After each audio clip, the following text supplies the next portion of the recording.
झारखंड में 1 सितंबर 2025 से प्रस्तावित नई उत्पाद नीति लागू होने जा रही है। ऐसे में धनबाद में भी नई शराब नीति लागू होने को लेकर सहायक उत्पाद आयुक्त रामलीला लवारी ने विस्तृत जानकारी साझा की।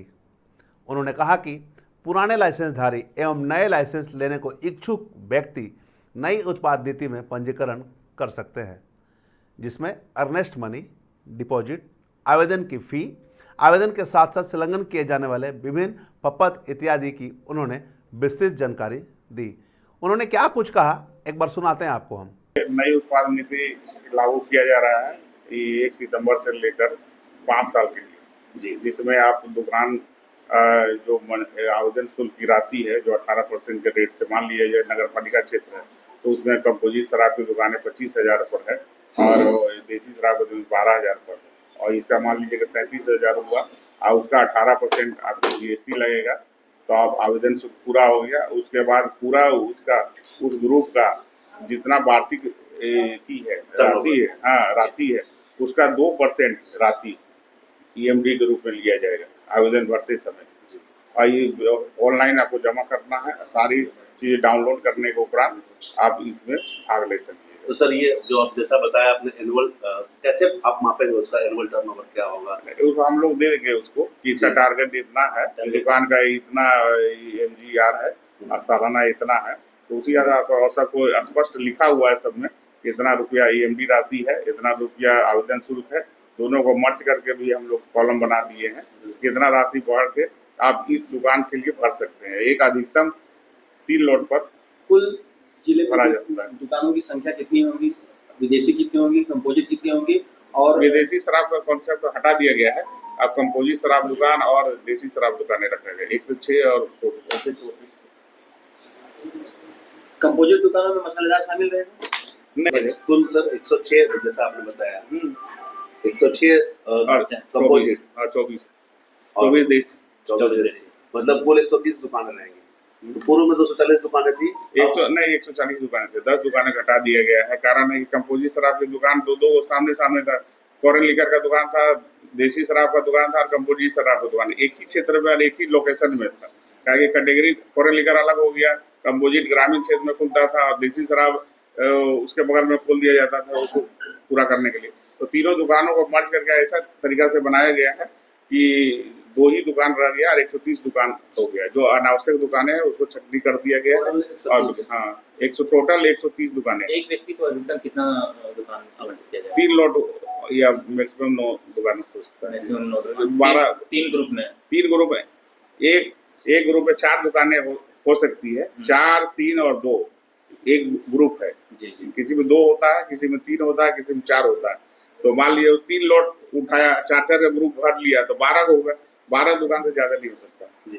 सर जैसा आप बता रहे थे कि 130 दुकानें हैं, तो ये जो प्रक्रिया है सितंबर से शुरू होने की बातें सामने आ रही है सर?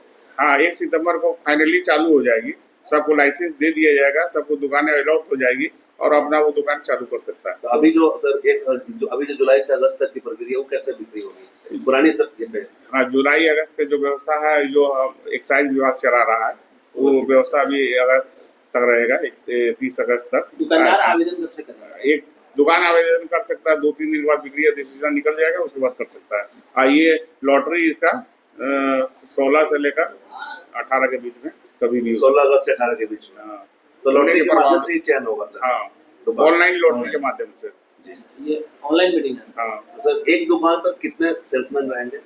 नहीं, वो तो उसका मान लीजिए कोई आदमी दुकान ले लिया पूजा टॉकीज जी, और कोई देसी एक दुकान बगल में ले लिया या जहाँ वो ले लिया, वो उस पर डिपेंड है कि हम कई सेल्समैन रखें, मैन पावर जो लेगा उसको देना है? नहीं, मेन पावर नहीं है, वो आदमी मालिक हो गया। वो क्या इतना रुपया वो दे रहा है, वो 5 साल के लिए वो अपना रिन्यूअल करा के 5 साल तक मालिकाना हक उस पर जमा रख सकता है। उसका वो प्रिविलेज हो गया कि उसी पे वो अपना दुकान चलाएगा। अब 2 आदमी चलाए, 4 आदमी चलाए, उसका समस्या। बीच में किसी कारण से अगर नीति चेंज होती है तो 5 साल का जो कॉन्ट्रैक्ट है उसको कैसे मिनिमाइज? नहीं, नीति चेंज का अभी कोई सवाल नहीं है।